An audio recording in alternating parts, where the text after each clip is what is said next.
President Trump's assessment was that this meeting should be rated 12 out of 10. But I think we can safely say that that is mostly Trump's bluster. If you look at the details of what was agreed, it looks like much more of a truce than an actual deal. Absolutely. I think it's really a temporary ceasefire as what you have just described. However, this temporary ceasefire is much needed by both Washington and by Beijing.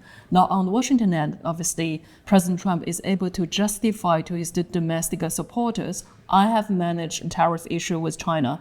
I have managed these trade imbalances with Beijing. I think also for China, Beijing is now taking that long game, that playbook of by stalling trade negotiation and try to buy as much time as possible in order to turbocharge its own domestic innovation as well as strengthening its economic resilience. So 12 months may be too short, but 12 months is sufficient enough for Beijing.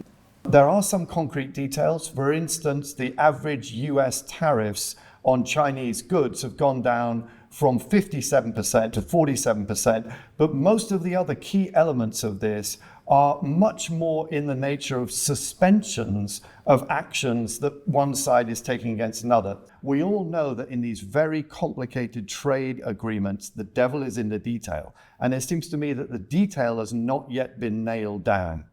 I think instead what we have is really a parameter of a framework between China and the United States on how the trade deal would look like. Anything without a signature from both President Xi and President Trump, that does not contain as a deal in itself. So anything needs to be written down and to be signed by both leaders.